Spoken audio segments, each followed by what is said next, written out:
Good morning, good afternoon, good evening, wherever you are in the world. Thank you for joining me for this week's SMIE Consulting Midweek Roundup. I'm your host, Marty Bennett, and today on the Roundup, we're going to be covering 3 questions we've been hearing from international educators since the NAFSA conference last week in Denver, Colorado. So we hope you're all rested and recovered from your exploits at the conference.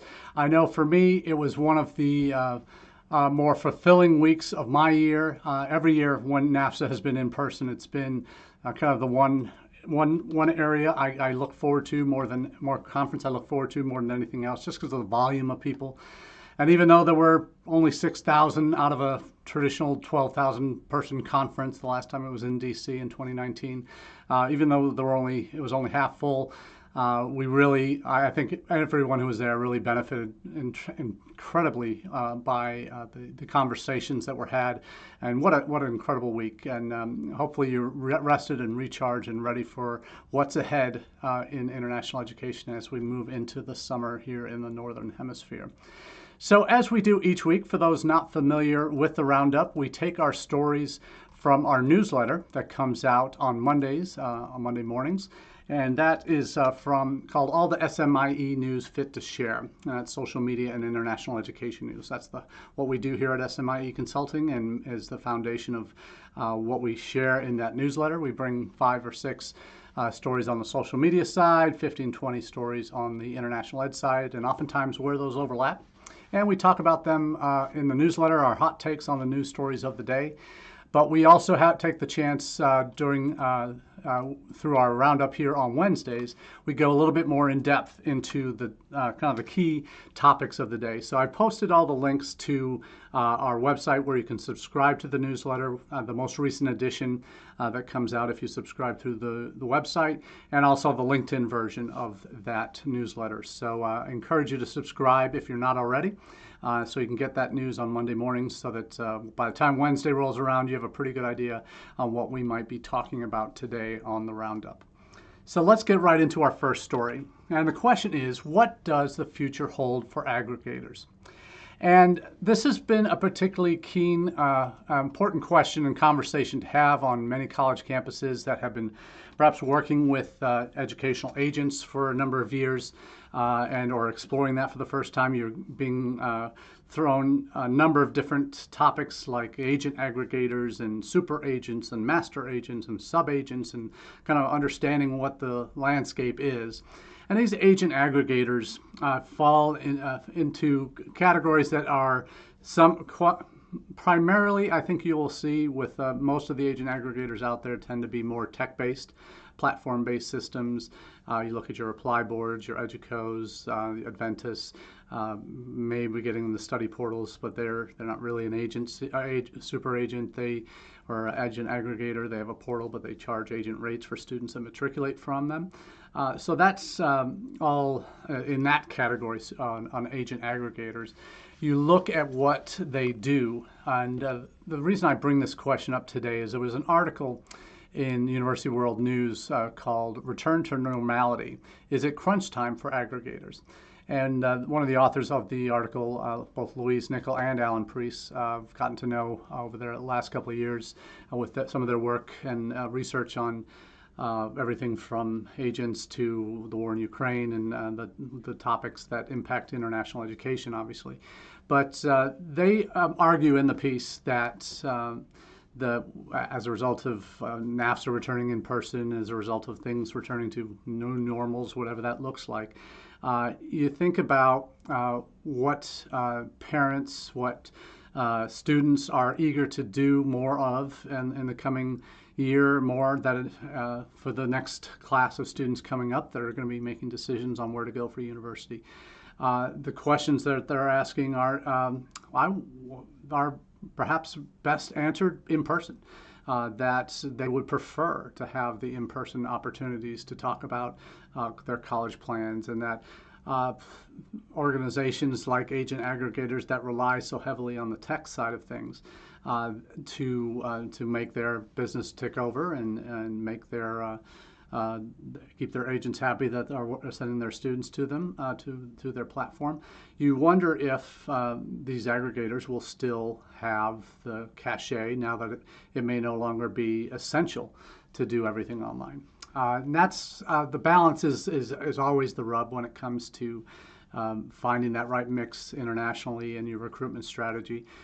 For most, before aggregators existed, you did your recruitment one of three ways.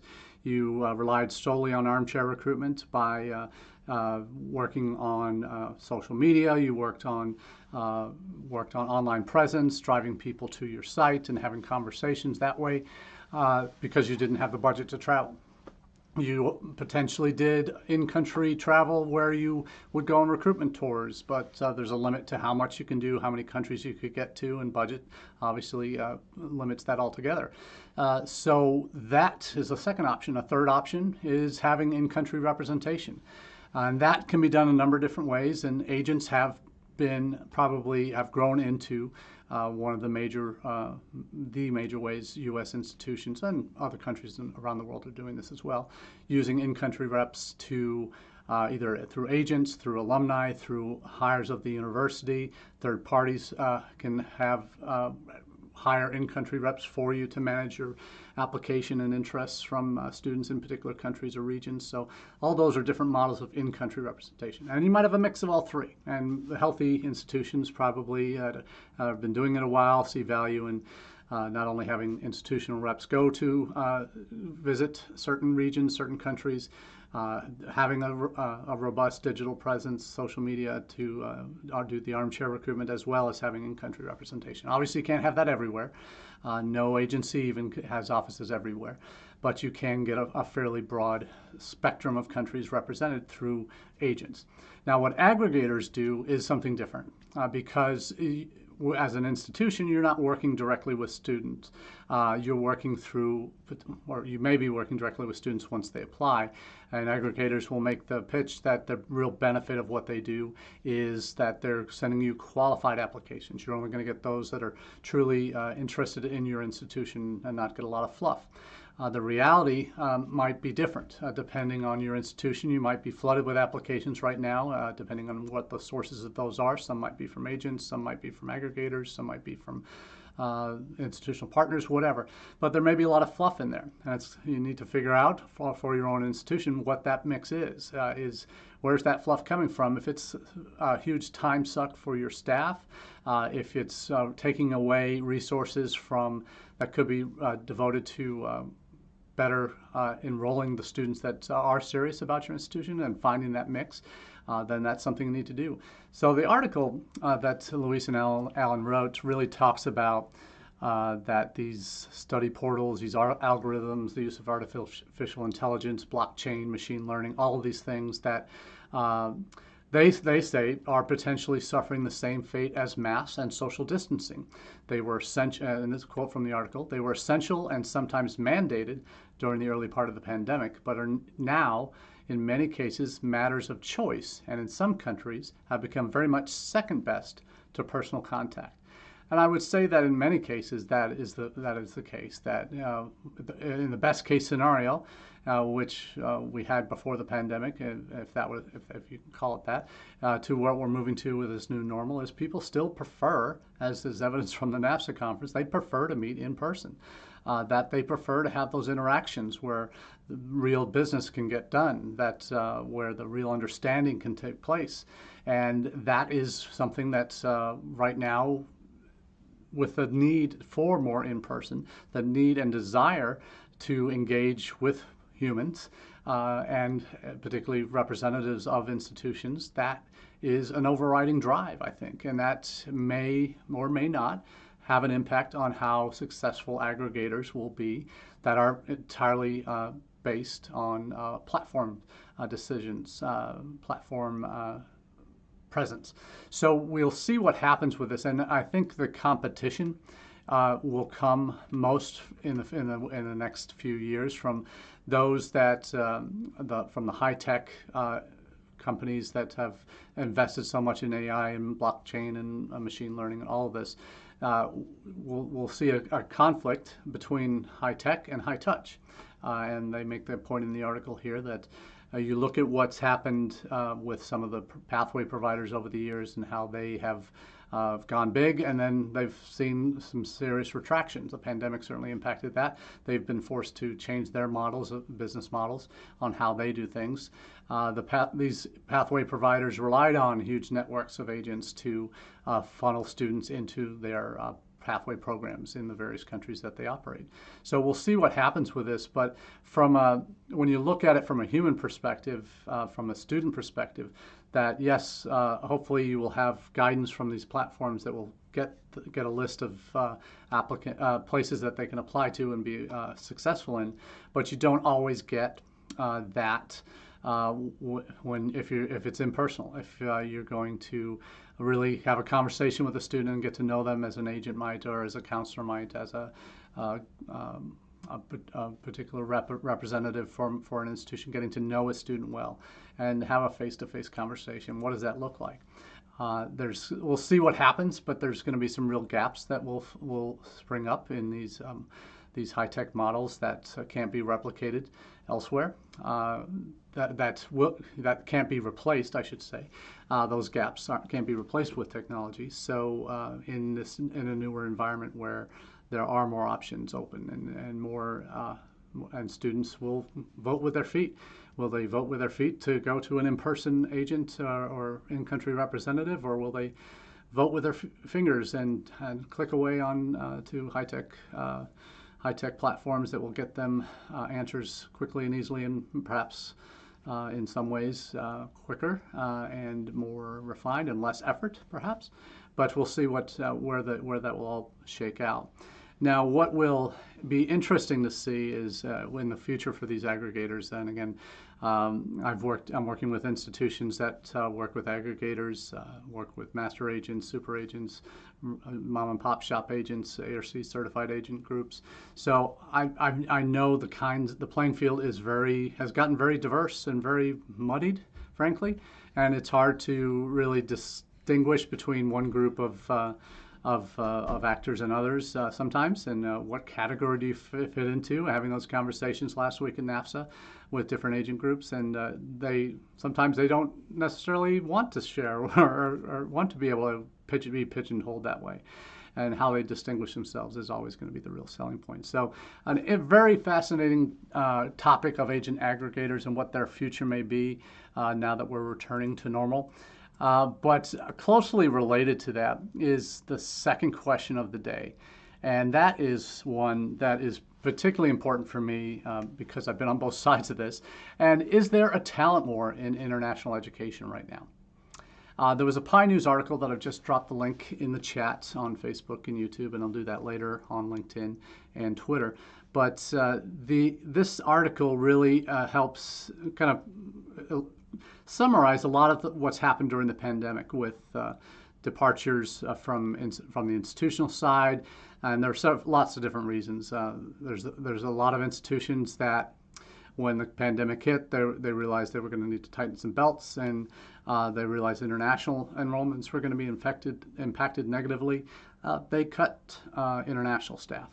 Oftentimes they would cut senior staff, and you had a number of institutions that lost decades of experience and leadership in international education during the pandemic. Some were forced early retirements. Some were forced. Some were really sad cases where the person might have passed away from COVID or have serious health complications because of COVID, because they got it. But the reality is, what's happened, though there has been a lot of leadership and experience that's been lost from the institutional side in international education, particularly on the student recruitment side. I could say, I'm sure my colleagues on education abroad side would say the same thing. But when you look at just for example, last week at NAFSA, 6,000 people there, 40% of those that were attending were first-timers. First-time NAFSA attendees, 40% of that population that attended that conference. And that speaks volumes, frankly. We know, obviously, travel restrictions impacted a number of countries, particularly China, who basically sent 5 people, and those people had been living outside of China since the pandemic began, so they were able to come. But there weren't any Chinese institutions represented. There was no China Pavilion. CEAIE wasn't represented in the exhibit hall or in the attendee list. They just didn't send anybody. And that's a huge loss for international education in an environment where China obviously is the #1 sender of students abroad. You see what's happened in the U.S. With the folks that have left the profession entirely or changed dramatic roles at their institutions to maybe keep a small finger in the international pie, but it's not what they do anymore, predominantly. You see on the other side of the coin, you see a lot of the smarter ed tech firms that have been flooding the market on the service provider side have hoovered up, in the British slang, hoovered up the best talent, and there's been some of that as well. So you've had these forced departures, you've had early retirements, you've had education companies, service provider companies, kind of hiring out some of these people that have left their positions or were lured away because of opportunities that they provided in the private sector, and going to the dark side. It has its appeals on face value, and for some people, getting outside of the bureaucracy of institutions, you just end up having to deal with a different kind of bureaucracy within ed tech firms or other companies that have different expectations and reporting and sales goals and all that wonderful stuff that you have to deal with on that side. So the talent war is real. And I think institutions have been on the losing side of that talent war for a number of years. And this goes back 15, 20 years, really. When you started to see in the early 2000s, post 9/11, you started to see, for example, the expo hall at NAFSA would increasingly grow and grow, not just beyond the study consortium sites or booths or the country pavilions, whatever you might have. You started to see every type of service provider, from study abroad service providers to international student services providers to all sorts of recruitment providers. Recruitment service providers offering their services through the expo hall. It became a very commercial business, and that's the reality of international education over the last 20 years. It has fundamentally changed. That the reality is these service providers can now, and often do, and they fill roles that previously were done exclusively by institutions.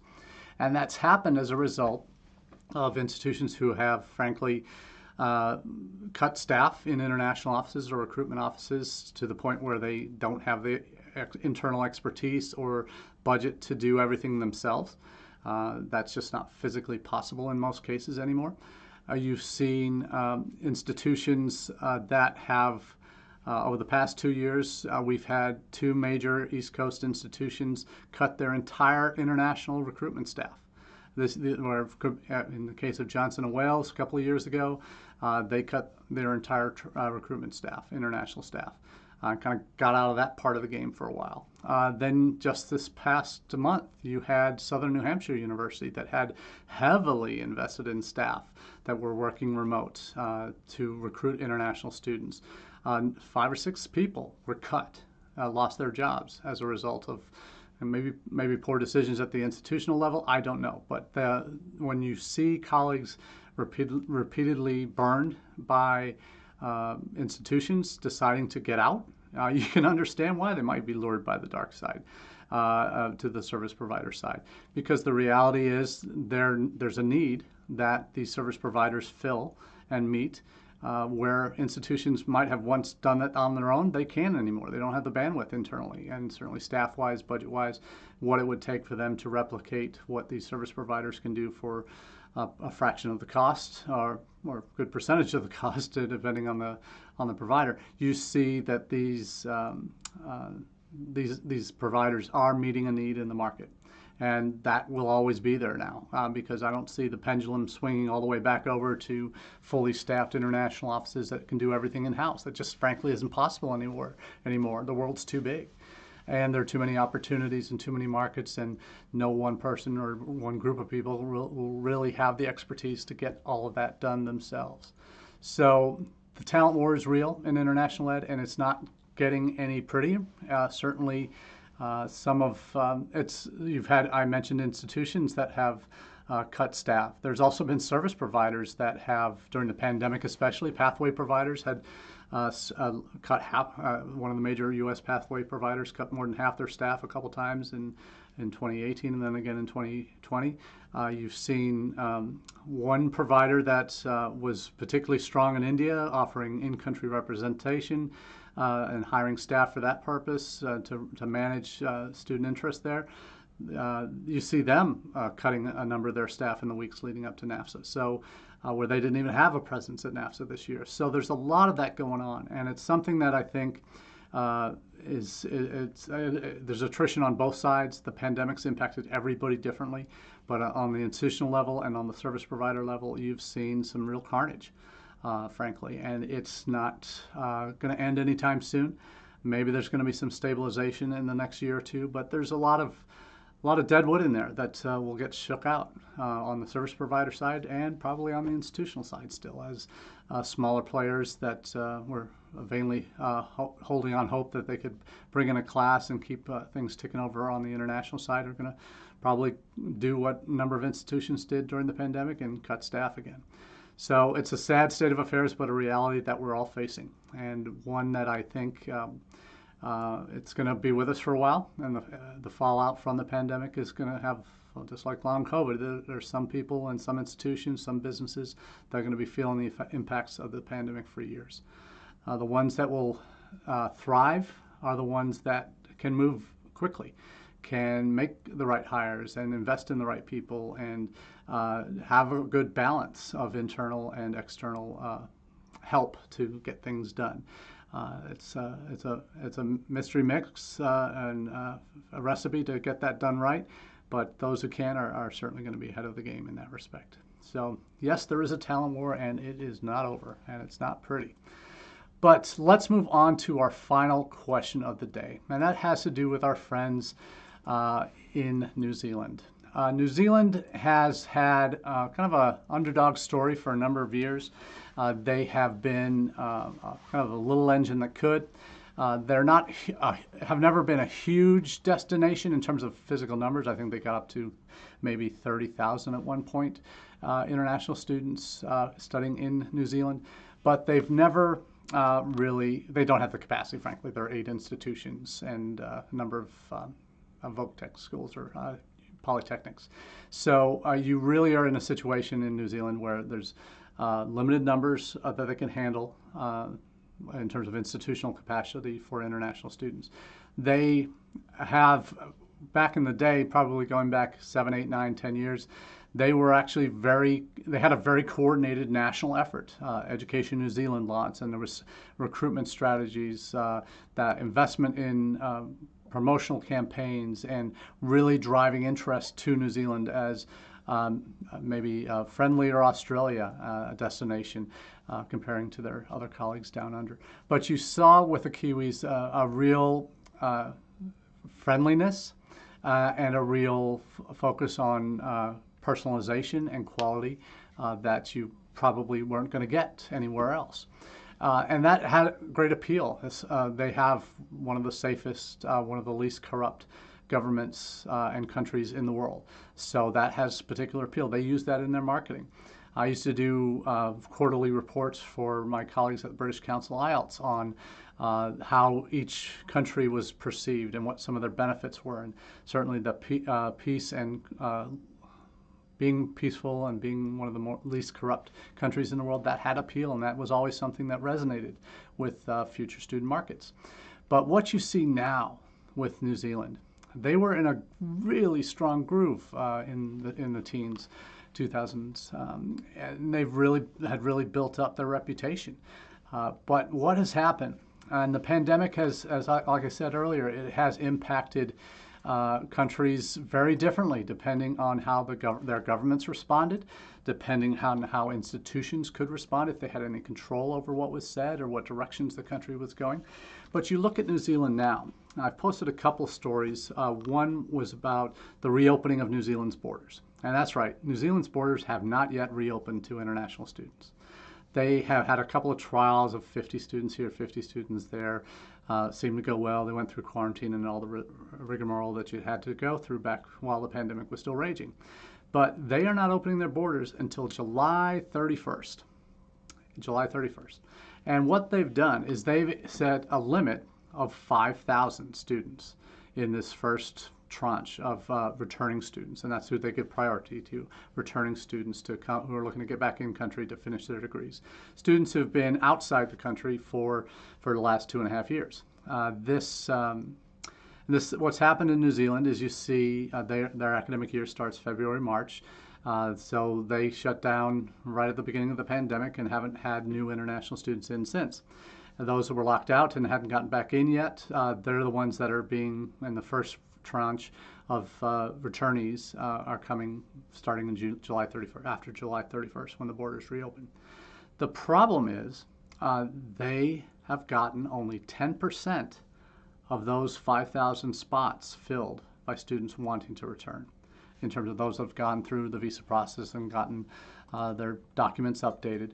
So we're looking at less than 10% of the 5,000. So less than 500 international students have made plans to return to New Zealand after July 31st when the borders reopen. That's embarrassing.